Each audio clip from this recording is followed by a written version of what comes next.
Hello Virgo, it's Jenny here with your June Tarot Horoscope. So we're just going to be pulling a single card for the month of June to see what is coming up for you, as always. So the first 2/3 of June is Gemini season, and then around the 21st of June is the solstice. So that's the summer solstice if you're in the northern hemisphere, and the winter solstice if you are in the south. And then after that will be Cancer season. So that is what's going to be coming up for you. And whoop, nope, that's too many. I'm just gonna keep shuffling until one thing pops out and not the whole thing, and see what's going on. Be the part where I just shuffle for a really long time without anything to say, awkwardly hoping for a card to come out. Okay, how about that one? Starting to panic here. Okay, so here's the card for you, Virgo. We have the Page of Wands in reverse. So this is the way he looks the right way up. We have this dashing fellow, nicely dressed, holding this nice wand, the staff here, and he's got this big kind of shiny yellow aura all the way around him, head to toe. This big kind of red swoop along the side, and he came out upside down like that. So we're going to see Page of Wands, what we have to say. Okay. Page of Wands, renewed strength. Only on this card is the central figure totally enveloped in his own aura from head to foot. This has a double meaning. The Page of Wands is totally immersed in his own concerns. He surrenders to his flame and his passion unconditionally and is always full of enthusiasm. At the same time, the card counsels us to be aware of the limitations of our perceptions because we are absorbed in our own world. The snake-like or butterfly-like drawings around the central figure alert us to our much greater potential. Our zest for action and desire to develop urge us on to reach beyond our own boundaries now. In relation to our motivational forces, Wands, fire, energy, the scope of our actual experience is relatively small. This is a danger, but also an opportunity. Beware of naive inactivity as well as effusive zeal. We once entered this life full of the will to survive, to grow, and to express ourselves. We can harness this zeal now to explore the world thoroughly, greeting each success or failure as a new experience. If we welcome ordeals of fire and recognize them as a form of inner purification, we will find ourselves enriched by these lessons. Our ability always to go beyond ourselves gives us renewed strength and replenishes our youthful vitality.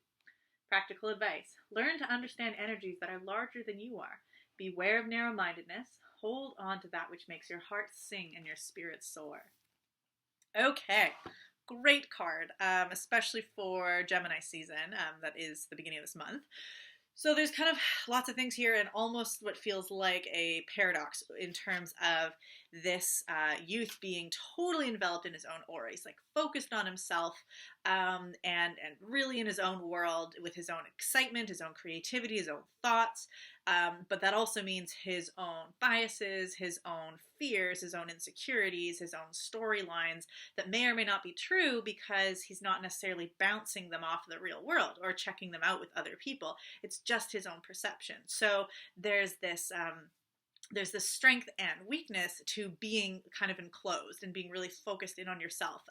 You're not being distracted by other people's viewpoints. You're really able to focus in and spend that time working on what it is that you want and creating. Like this is fire energy, so this is a lot of creativity, and it's a page, so it's this fresh, new creation, new passion and enthusiasm, and being really, really focused in on yourself when you're at a new stage of something, when you're focusing on a new adventure or new enthusiasm is really awesome because you're not being distracted, trying to help other people, trying to be distracted by other things. There's a lot of great incubation that can happen, but there's always a but.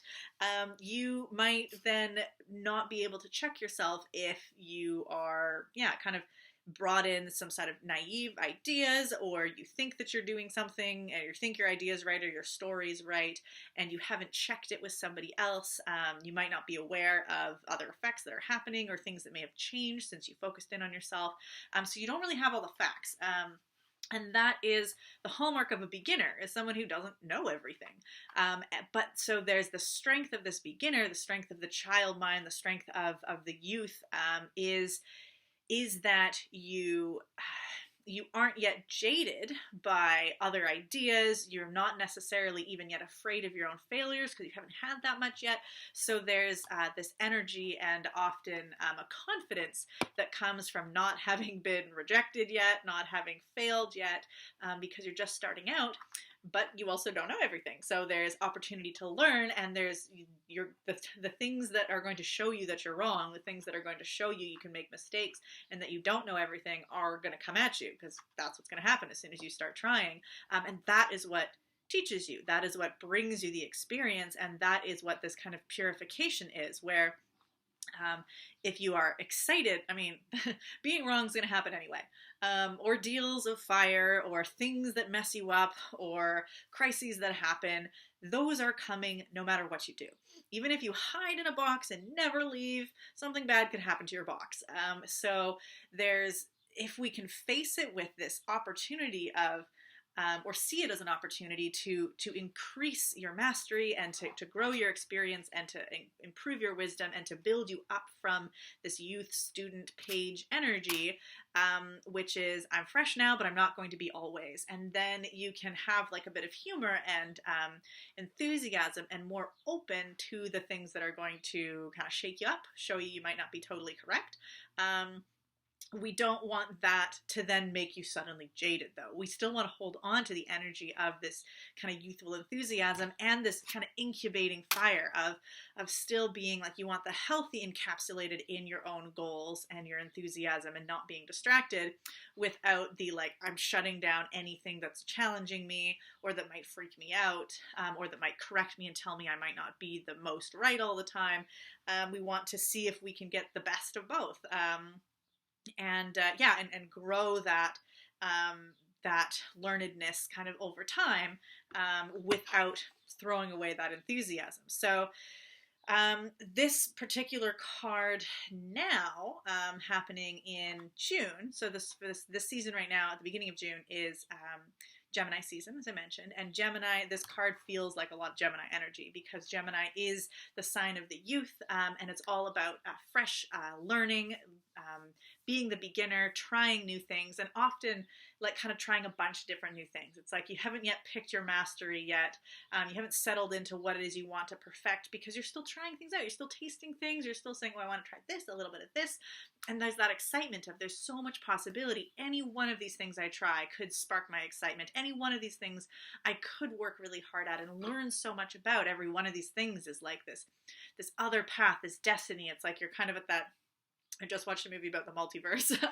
So it's like kind of thinking of each thing you can learn is this branching of possibility, that you could be the master in one world of this thing, but you could choose this, you could be the master of this, or you can sit at this crux point and just sort of see the possibility and play with it in this kind of magical way that's very, very kind of Gemini, is this kind of psychopomp, this possibility and this magical possibility of anything could happen, and I get to choose, and it isn't serious. It's not like I have to pick the right fate. Only one of these paths is my life path. We have a lot of different narratives that are quite fatalistic in terms of there's one thing that is your path and your mission and your like job, career, and your whatever it is, and if you don't find it, then you're effed. Like if you don't get it right, then you're hooped forever and you've missed your chance. Instead of this, all of life, your whole life, at every point is this possible just playground of choices and avenues you can go, and every single avenue you take is now the path you're on, and you can't take everything all at once. You do have to choose, but you can always choose again and again and again, and you're going to go and meander through life, and none of it is right or wrong. It's just choice. So Gemini season is kind of hovering with that choice in a way that's not stressful. This particular season, it's exciting. Nothing really matters in a really heavy way in Gemini season. It's just kick back, have fun, and play. So that really kind of supports this student learning and being tucked in your own kind of realm of of excitement, that you can find what it is that your flame is wanting to consume and what your passion is really wanting to focus on. And it's fine if it changes. Maybe you're going to follow this passion to the end, the absolute mastery, and be the best there ever was. Maybe you're just going to play with it for a little while until it's, until you find something else new and shiny. It doesn't really matter at this stage. You're just taking a step and you're just enjoying yourself. So that's sort of this encouragement for the beginning of June is like, you're not committing to anything. Gemini is not the best at commitment. Gemini is just kind of bouncing, trying different things, kind of flying from here and there, not wanting to be tied down. So don't feel like your choices right now of what you're focusing on is be all end all. It's not a ball and chain. It's just choice, and you can change your mind as much as you want. And no matter what other people say. So, well, I mean, within reason. Like, there's some things where you do want to be in integrity to other people. You don't want to make commitments on people and then flake out. You also don't want to, drop integrity to yourself by just dropping something that is of value to you or is something that's really important for your sustained well-being and your sustained ability to have the freedom to make choices kind of later on. So sometimes we can just think, oh, I just want to do whatever I want right now because the freedom of the moment's really exciting. But eventually those choices actually start to limit further down. We have fewer opportunities because we, didn't strategize when it was helpful, or we didn't build up our resources when we needed to. And all of a sudden we were kind of like scrambling. And so our future freedoms get limited by being excessively kind of free in the moment. So it's also this sense of, of time being interconnected forward, past, and future, not in a stressful way, but in a way just that freedom is now and later choices too. So, just keep that in mind when you do play with your choices, that commitment doesn't have to mean you're tied down forever, but also do have integrity with your choices, what you do, especially if you're involved with other people. So that is this kind of Gemini invitation. And then we're going to be in, this whole Gemini energy for the beginning of this month is very connected with you, Virgo, because Virgo is ruled by Mercury, and Mercury's other sign of rulership is Gemini. So Mercury is this kind of trickster energy, this psychopomp, this creation of like this learning individual, and very fast moving. And so Gemini season is like, I mean, kind of like if Virgo is like very hardworking and responsible and working in that sort of let's be efficient, let's like be analytical, let's be pretty like serious about what we're building, and Gemini's like, but also we can just kind of have fun and do silly things as well. So like the Gemini and Virgo combo in under the branch of Mercury is this kind of right brain, left brain, sort of fun and hardworking combo at the same time. So that can seem like it's contradictory, but there's actually a lot of shared elements to it. So have fun. If this season feels like it's injecting a little bit of fun into your workspace, but you, Virgo, typically Virgo energy is still pretty hardworking, and so that may balance out with this Gemini like bouncing around, but Virgo's like, I'm still gonna get the work done. I'm gonna want to have fun. Gemini's gonna help you have fun while you get the work, help you maybe not worry so much or be so critical of yourself, which Virgo, you can sometimes be a little hard on yourself. So Gemini brings the fun in, but you bring the consistency in. So really, this is a really like strength combo for you to play with. Solstice is going to happen. That's going to feel like this kind of heightened energy because it's a peak intensity, whether it's the peak of light and summer and the kind of mania that comes with it and that enthusiasm, or the kind of heavier, darker, incubating time of the winter in the southern hemisphere. You're going to hit that peak, and then that's when the energy starts to shift. So we've been building up, amping up in intensity, and that can actually be kind of helping fuel this sort of aura, fire of this enthusiasm. It's like, what am I going to do? I'm going to build something. And then we hit this peak, either this heavy peak of, the light's about to start coming back again, or this excited peak, but we're about to start feeling the darkness again. That's a time of, I don't necessarily want to say decision making. Like, it's not like you've been playing with all of these paths and now you have to pick one. But it is, it's more of an actionable point. That you get to start to grow something, because after the solstice, we're in Cancer season, or at the beginning of solstice, now we're in Cancer season, and Cancer is the sign of the mother, but specifically the mother is the nurturer. It's not about male or female or actual babies. It's the mother is one who has the seed, the infant, the fresh new thing that's still vulnerable and needs care, and is going to protect it and feed it and nurture it and love it until it grows on its own and can stand on its own and doesn't need the mother anymore. So the mother is this energy of protecting and growing and then releasing.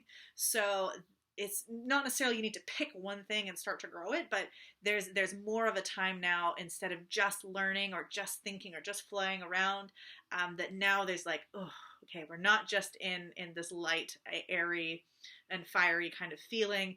Now we get to like put some emotion into it, put some heart into it, and really inject that kind of love and not intensity. Intensity is not the right word for that season, but like now there's more investment. That's it.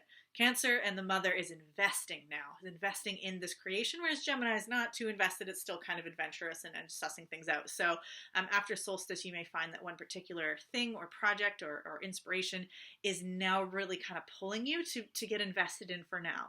And then, this gestational period of taking care and nurturing may be long, might be a long-term project, might be short, whatever it is. You might get back to kind of picking at things again later, but for now there's going to be a bit more investment that's going to start to happen. So that's going to be after solstice.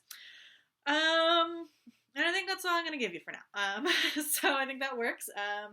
And if you are wanting a little bit more support up until solstice for the rest of Gemini season, highly recommend you take my Pay What You Can Gemini season workshop. It's on my YouTube channel. It's going to give a lot more specifics on the astrological transits that are happening, so you'll be a little bit more aware of the planetary energies and how you can utilize them. And as well, there's another tarot reading that's for the collective too, so I would highly recommend you check that out. It's Pay What You Can, so it's always accessible. And yeah, I will see you next month. Best of luck, Virgo.